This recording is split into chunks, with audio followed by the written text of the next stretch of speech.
Declan, you had one job. Make sure the media's comfortable. Cheers, Rob. Oh, dear, oh dear. This is what it's come to. Hey, James. David Crisafulli and Jared Blay, testing 1, 2, 3, 4, 5, 6, 7, 8, 9, 10.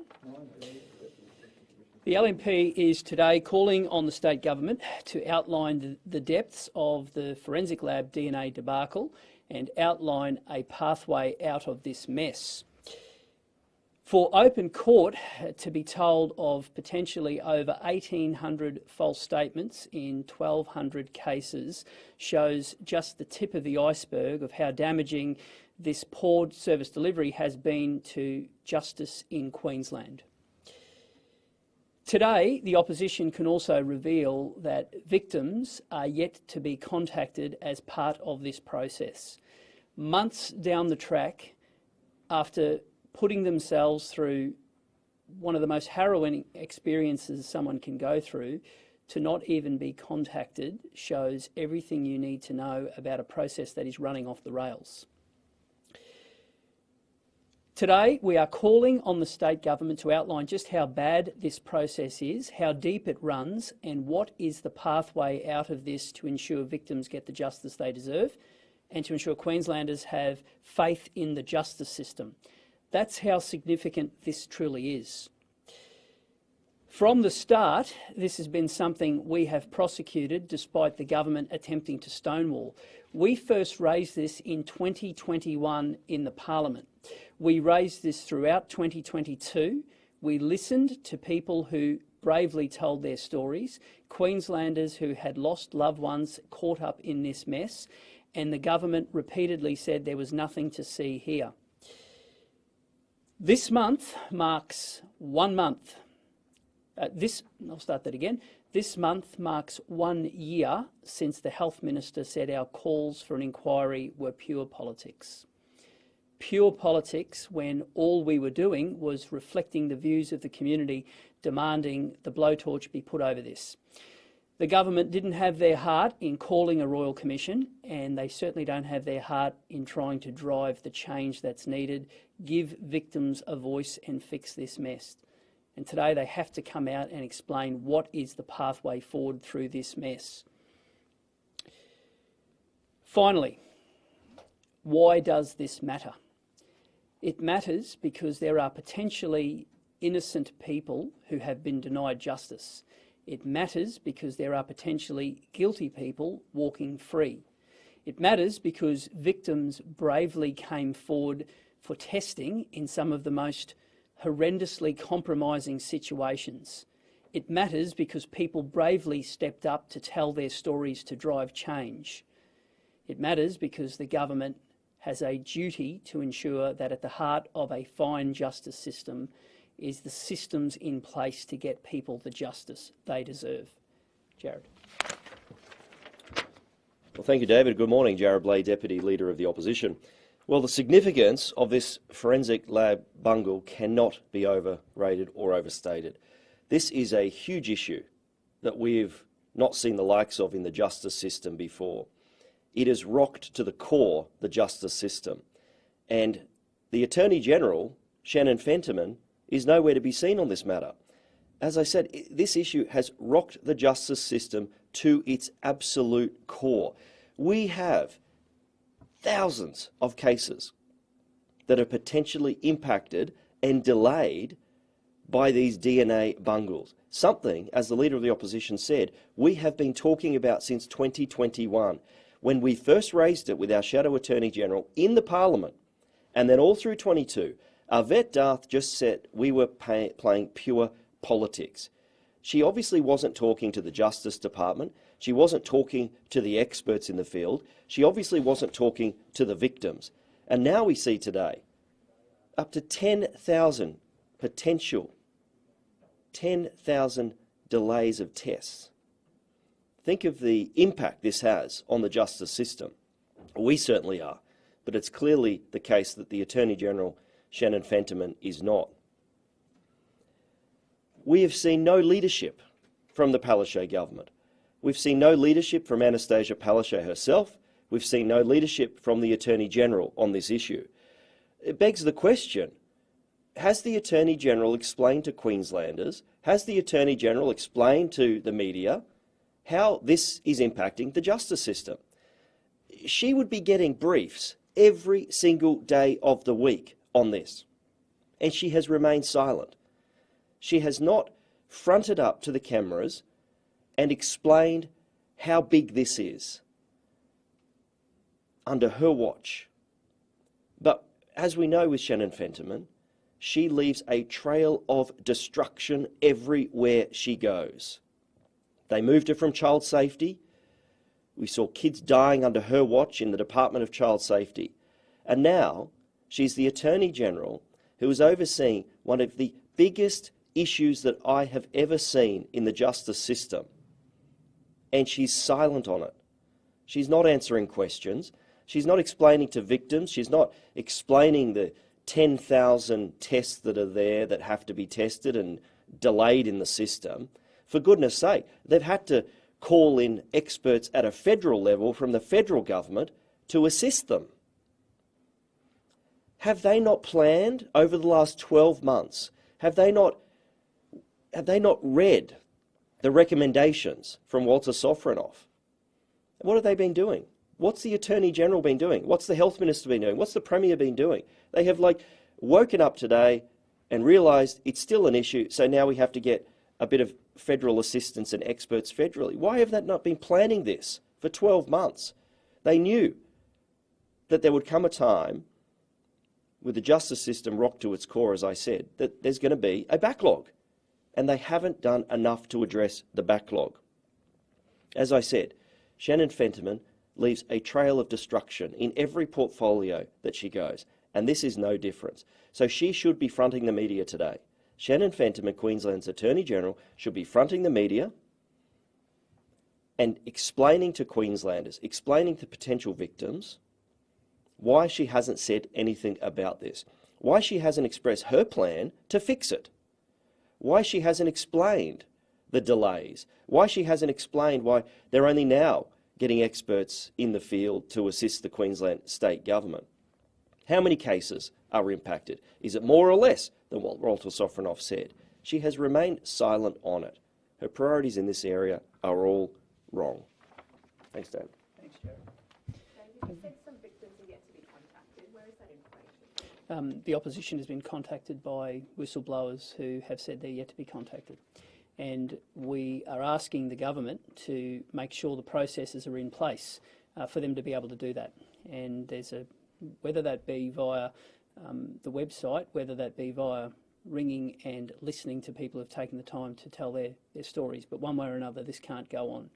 Victims who have bravely stood up need to be listened to, and clearly they're not if we're getting contacted by them.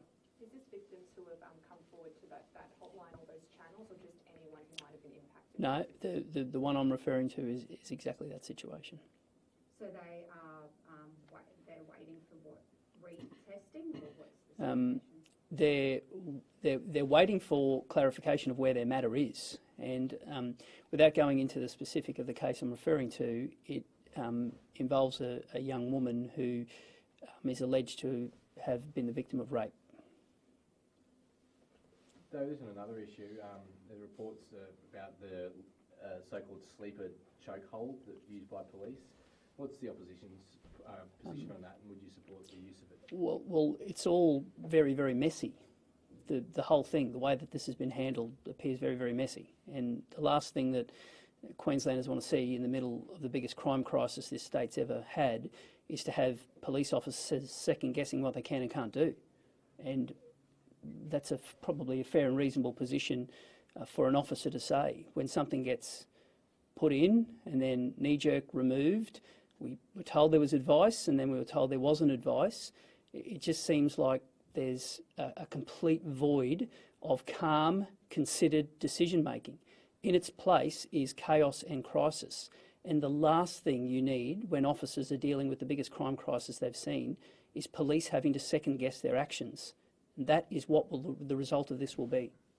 Just on DNA, we're still really yet to hear about the three main culprits or that Sofronoff called out. I'll look at you. Do you think we should have been found out by now what their employment status was, or what's going forward? I might get the Deputy Leader to make some comments on that, but I will make this point, is that it's now been many months, and not only are we waiting to hear anything to do with that, I don't believe that the issue has been raised again in the Parliament by any of the responsible ministers. I certainly haven't seen a media conference about it. And if you're serious about driving change, announcements can't be used as pressure relief valves and then we walk away. We've seen that with the Coldrake review. Yesterday I was standing before you talking about 6 months on from the Commission of Inquiry into Domestic Violence in terms of police, and now here we are again today. 3 landmark inquiries where the government make announcements and then it's almost like it's, well, that's job done. We walk away now. That's what's the next crisis we have to oversee? That's not the way government needs to operate. It needs to be calm, considered, measured. At the moment, it's chaotic and crisis-ridden. Did you want to make some comments? Thank you, David. On that particular point, that's just another example of a case in point where the indecision and the lack of transparency shows. So we haven't had an update from the Health Minister, the Premier, or the Attorney General with respect to that particular matter of the staff involved with the bungles at the DNA laboratory that have been identified through the Royal Commission. But that's one issue in a myriad of issues that the government are not being transparent with Queenslanders and not being open with Queenslanders. For instance, as I take the point David Crisafulli just said, look at the Coldrake review. We've had 3 Royal Commissions in Queensland. We had the Coldrake review, which is over 300 days ago. What's been implemented? Barely minimum, nothing. The big changes, the cabinet documentation, barely anything has been implemented from the Coldrake inquiry.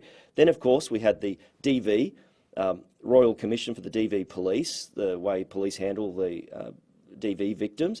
Well, 20 recommendations were meant to be implemented within 6 months, and you had the Police Minister yesterday trying to use weasel words to get out of why the government haven't implemented the 20 recommendations and tried to practice and talked about significance of things and establishment and committees, all this sort of stuff. The reality was 20 recommendations were meant to be implemented within 6 months. They haven't, under the Police Minister Mark Ryan's watch. And then we had the Forensic Lab. The Forensic Lab bungle and the Royal Commission we had into the Forensic Lab, which has impacted, as I said, the justice system, the core of the justice system. And where are we now? After well past a year since we raised it in Parliament, victims, experts were raising it, and what have they implemented? Barely little. And now they're calling in the federal government to help them implement what should have been a state system. So this government is very good at look over here, shiny baubles. They use these things as a pressure valve release. That's it. And then the Premier hopes to move on to the next issue. Well, we're not going to let her get away with it. We're not going to let Shannon Fentiman get away with the fact she has not explained to Queenslanders the impact this is having on the justice system. And I'll conclude on this. I don't have confidence that the Palaszczuk government has the competence in its ministers to be able to oversee the implementation of the DNA bungle Royal Commission or the other Royal Commission's recommendations for that matter. What else do you think could be done to speed up the process with the retesting? Do you have any other suggestions that the government could look into? Well, if they were going to get the federal assistance and expert assistance from around Australia, why do it now when the issues has just been raised publicly? Surely they would have implemented this and had a plan of implementation. Surely the Minister for Health and the Attorney General were being briefed by their departments during the Royal Commission, the Sofronoff Royal Commission. They would have been briefed what they can and can't, what they could or couldn't have done during the process. There were many things that they could have implemented. Staff resources, obviously, is one that they're now relying on federal assistance for. They could have got in a lot earlier and done that. The other thing they could have done is be open and transparent. We are hearing from whistleblowers who said, after the Royal Commission, we've heard nothing. We don't know where the case is at. We don't know whether the evidence is now, the DNA evidence is having to be retested. Apparently they are going to be retesting it, but just not taking people with them on the journey. Because what the government has done is simply, we've ticked a box, we've done the Royal Commission, now we're going to move on. Well, they've got to get it right, and they're not. Just back on those chokeholds. So you just said it's all very messy. Yeah. If you were in power, who would you be directing to make, I guess, clarify the issue for us? Well, when the government made the decision to stop them, they told Queenslanders they had legal advice accordingly. So turns out they didn't. So I'm not going to run off policy without having the detail that we should see and Queenslanders should see. But I think the police union have been very direct in what did and didn't come out of the government, and I back their version of events. So I'm just going to make the point again. Imagine being an officer on the front line, having to make a decision in real time, in the middle of a crime crisis, how to deal with a situation, and second guessing your response. That helps no one. It doesn't help law and order, it doesn't help the police, it doesn't help justice in the state. But that is the direct correlation with when government is in chaos. And this is just the latest of many examples. Go back, have a look at the announcement that the police minister backed in hard, and their justification was all based on legal parameters. Well, that is lying in a pile of ashes today, and it's been called out. And that's the last thing Queenslanders want to see in the middle of a crime crisis. A lot of these decisions would have been made by the Commissioner. Should she have been more clear? Well, what is the police minister's responsibility? At what point is he a proxy police minister? Is he a passenging police minister? What is his job? He's happy to make the announcements. And I use the service realignment as a classic example. It was rolled out in his electorate. He came out and owned this as being the new way forward in policing. I then saw what the Commissioner said, and the Commissioner said that the borderless policing couldn't work because there aren't enough police. Well, that's the responsibility of the Minister. There are other jurisdictions, though, I understand, that ban Sure. this manoeuvre. Why should Exactly. Queensland follow suit? Marlena, I agree, and that was one of the justifications for the legal ramifications when we heard about this a month ago. And that is a question that the government, and particularly the police minister, have to answer today. What has changed? Now, I don't know what that legal advice said. We were advised that the government used that as the justification. The community as a whole accepted that. And again, I'm faced with the choice of Mark Ryan's version of events or the Queensland Police Union's version of events. I'm strongly leaning on the side of the Queensland Police Union. And I don't want their members to be having to second guess the way that they conduct their duties. And when decisions change without any consultation at the front end or the back end, is it any wonder why police are leaving in droves? Is it any wonder there are less police today than 2 years ago? Is it any wonder the government won't release the latest statistics that will show that number has fallen even further? They don't feel valued. They don't feel respected. They are punching bags of society. And when they're having to second guess what they can and can't do because of policy changes not based on legislation but based on the knee-jerk whim of a minister of the day, that is no way to put frontline police in that situation. And if the LNP would take power, in your case, would the police minister direct the Commissioner here on what to do to seek clarity? Well, the police minister's got to take responsibility for actions. And I'm sorry, but I've seen in recent days the police minister seeking to blame the Commissioner because positions haven't been filled. Well, it wasn't the Commissioner who made the commitment for 1,450 new police, it was the Premier. And that commitment was made, and we are now at negative a dozen based on the latest figures. We think it's more than that. So if a government makes a commitment, but then it's somebody else's fault when that commitment doesn't get made, well then why have ministers? David, on youth crime, do you think the government's done enough to fund those early intervention and youth programs? Clearly... further to that, I think they recently announced 3 million more in funds. Would you commit to, I guess, if you're in government, increasing that number, or would you increase the funding? What we are doing now isn't working, and Queenslanders know that. The Crims know that. Everyone but the state government acknowledges that. It's not acceptable to just say we are spending X amount of dollars. Queenslanders want to know we're getting something from that. And that's why the Deputy Leader wrote to the Auditor General. We want to know what's working now and we need to do more of, what's not working, and what is the best across the globe that we can bring to Queensland and have the best youth justice system to turn kids around before a lifetime of crime. That's what Queenslanders deserve. We have to be strong at one end of the spectrum, where we have hardcore repeat offenders holding knives, ramming police cars, but at the other end of the spectrum, we've got to get in early and turn kids around. And what we are doing at the moment is broken. So let's put the blowtorch on it. Let's work out what is good and we need to do more of, what is rubbish and isn't working, and where is the best opportunities into the future here at Queensland and across the globe. Now, I'm aware of some excellent programs that the state government hasn't contributed a red penny to. Let's have a look at those. Let's see what that can do to turn things around. We have to get serious about gold standard early intervention. Thank you all. Thank you. Cheers. Bye-bye.